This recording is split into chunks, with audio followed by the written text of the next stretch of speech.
धन्यवाद। धन्यवाद। श्री हनुमान बेनीवाल जी। अध्यक्ष महोदय, राष्ट्रपति के अभिभाषण पर चर्चा का आपने मुझे समय दिया, उसके लिए आपका धन्यवाद ज्ञापित करूंगा। अखिलेश जी ने शुरुआत की थी प्रयागराज महाकुंभ में दिनांक 29 जनवरी को मौनी अमावस्या के दिन भगदड़ के अंदर जो दिवंगत लोग हुए उनको मैं श्रद्धांजलि अर्पित करता हूं और देश की सरकार से मांग भी करता हूं कि इस भगदड़ में मृतकों के सही आंकड़े नाम के साथ देश की जनता के समक्ष रखे जाएं। कुंभ हमारी सनातन संस्कृति और आस्था का संगम है। सदियों से इस देश में महाकुंभ का आयोजन भी होता जा रहा है, लेकिन सरकार अपनी नाकामी छुपाने के मृतकों के सही आंकड़े नहीं दे रही है। सभापति महोदय, इसको लेके पूरे वर्ल्ड में देश के अंदर कुंभ का जो क्रेज था, इसमें कोई दो राय नहीं।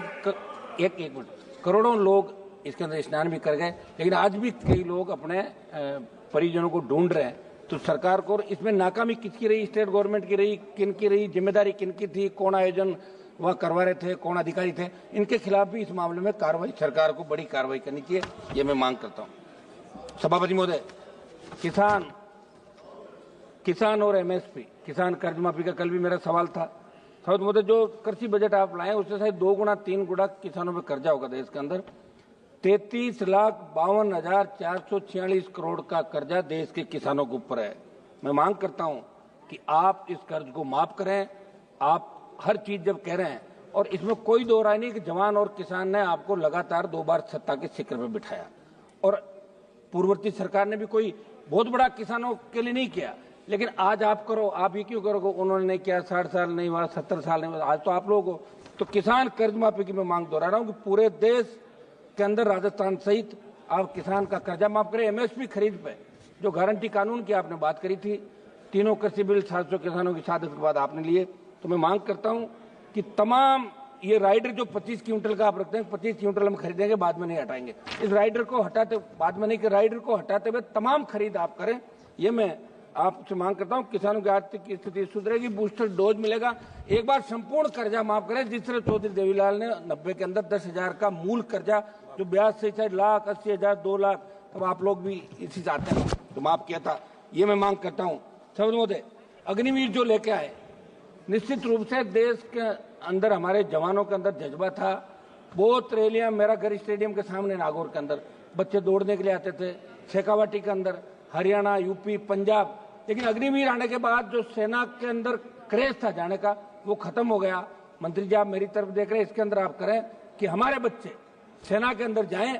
और इन्होंने, रक्षा मंत्री जी ने एक बयान दिया कि अग्निवीर को लेके जाने की इच्छुक युवाओं और सेना के सम्मान को हम लोग बहुत रख रहे हैं, और लिखा कि अग्निवीरों को कार्यमुक्त होने के बाद कौशल प्रमाण पत्र दिया जाएगा। तो कौशल प्रमाण पत्र के लिए सेना के अंदर थोड़ी जाते हैं। हमारी जो सेना है, वर्ल्ड की सबसे नंबर 1 सेना है, थल सेना, हमारी एयरफोर्स, हमारी नेवी। तो मैं मांग करूंगा कि अग्निवीर की योजना को समाप्त करके पूर्व की भांति सेना भर्ती रैलियां चालू की जाए। और हमारी आई रेजिमेंट का मामला, हमारे अलवर से मंत्री जी आते हैं, गुजर रेजिमेंट का मामला, तमाम रेजिमेंट जो पहले यहाँ देश के अंदर थी, उन रेजिमेंटों की पुनर्स्थापना करें और नई रेजिमेंट बनाए। जो लड़ाके हैं देश के अंदर, जो मार्शल जातियां हैं, वो चाहती कि हमारी रेजिमेंट भी सीमाओं पर लड़े, तो उन रेजिमेंटों की स्थापना भी आपको करनी चाहिए, ये मैं मांग करता हूं। सभापति महोदय, हमारे राजस्थान के अंदर पेपर लीक के मामले बहुत हुए पूर्ववर्ती सरकार के समय, और अब भी एक आध पेपर लीक की घटनाएं हुई। एसआई भर्ती, जिसके अंदर आरपीएससी के एक सदस्य को पकड़ा और 50 ट्रेनी एसआई जेल के अंदर, उनमें कुछ की जमानत हो गई। मैं आपको याद दिलाना चाहता हूं, जब सड़कों पर आप लड़ रहे थे, हम भी लड़ रहे थे, आपने कहा था कि तमाम जो पेपर लीक हुआ है राजस्थान के अंदर, जिसमें ईओ भर्ती, आरओ भर्ती, सीएचओ भर्ती, लाइब्रेरी भर्ती, वरिष्ठ अध्यापक, व्याख्याता सहित कई भर्तियों के पेपर आउट, और आरपीएससी के अध्यक्ष को भी गिरफ्तार किया गया था। हाल ही में 2 आरपीएससी से तो गिरफ्तार किया, मगर आपकी सरकार पर्दे के पीछे बैठे मगरमच्छों को नहीं पकड़ पा रही है। एसओजी जा तो रही है, लेकिन उन लोगों को नहीं पकड़ पा रही है जिन्होंने पेपर लीक की घटनाओं को अंजाम दिया, और इसलिए नहीं पकड़ पा रही है कि अभी उपचुनाव के अंदर आपने उनको बुला के कहा कि हम आपको पकड़ रहे हैं। उन्होंने कहा पकड़ो मत, हम हमारी पार्टी की जमानत जब्त करा लेंगे, ये लो टिकट आपके हिसाब से, और 5 जगह जमानत जब्त करा ली कांग्रेस पार्टी ने। तो मैं मांग करूंगा कि आप इस एसआई भर्ती को रद्द करें, कोर्ट का बहाना नहीं बनाए।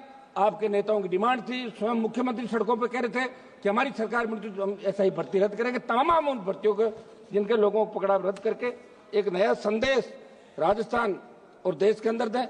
सबद मोदी सीबीआई के मामले को राजस्थान के हमारे बहुचर्चित मनोहर राजपुरोहित अपहरण की जांच हाईकोर्ट के निर्देश के बाद सीबीआई ने अभी तक शुरू नहीं की। लंबे संघर्ष के बाद लवली कंडारा एनकाउंटर की जांच तो शुरू हो गई, सीबीआई ने कर दी, लेकिन बाड़मेर जिले के कमलेश प्रजापति फर्जी एनकाउंटर की जांच के अंदर कुछ नेताओं के नाम आ रहे हैं। वो जांच सीबीआई ने अभी चालू नहीं की। हम चाहते कि इसमें क्या कार्रवाई सदन को मालूम पड़ना चाहिए।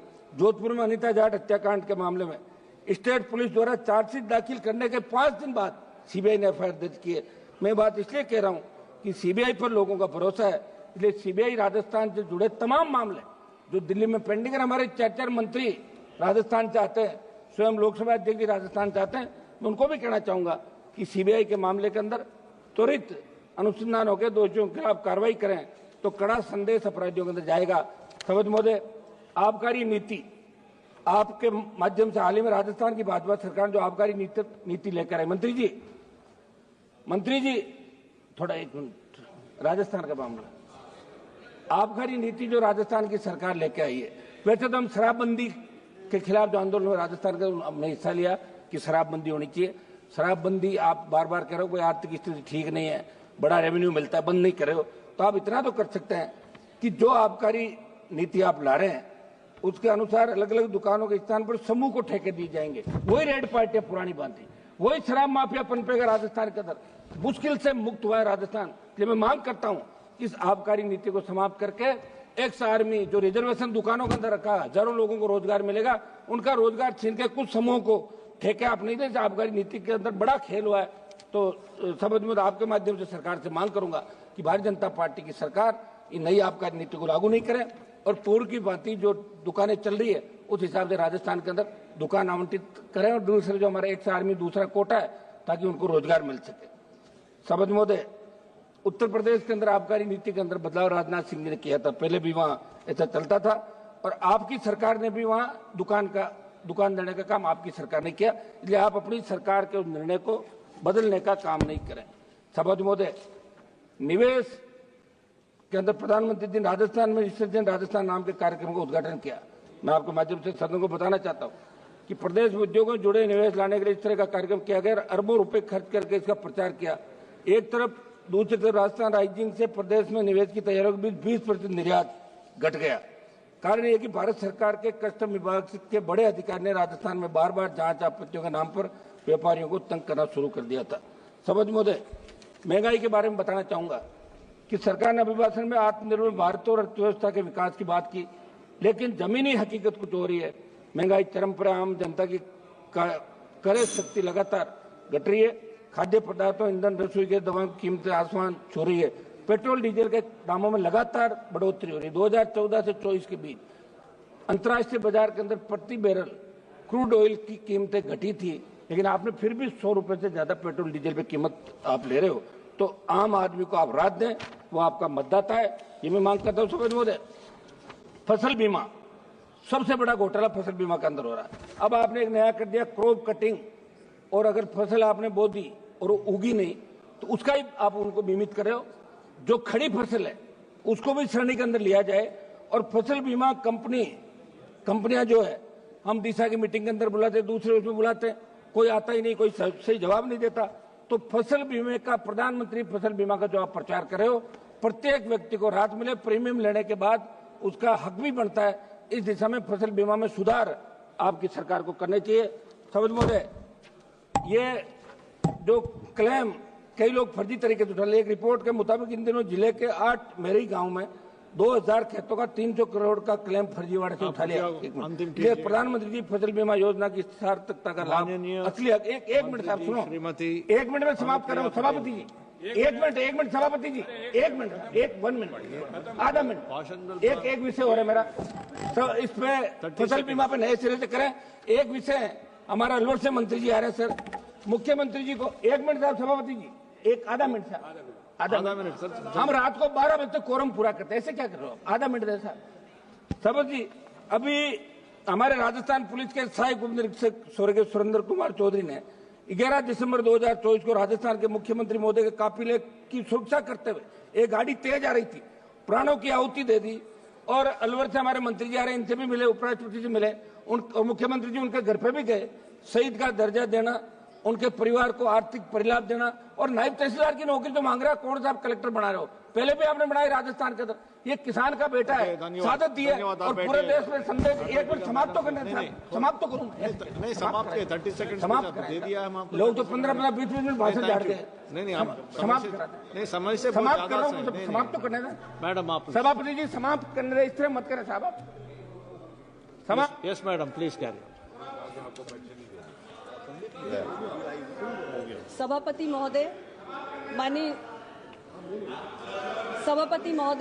माननीय राष्ट्रपति महोदय के अभिभाषण पर आयोजित इस चर्चा में आपने मुझे प्रतिभाग करने का अवसर प्रदान किया, इसके लिए मैं आभारी हूं। माननीय राष्ट्रपति जी ने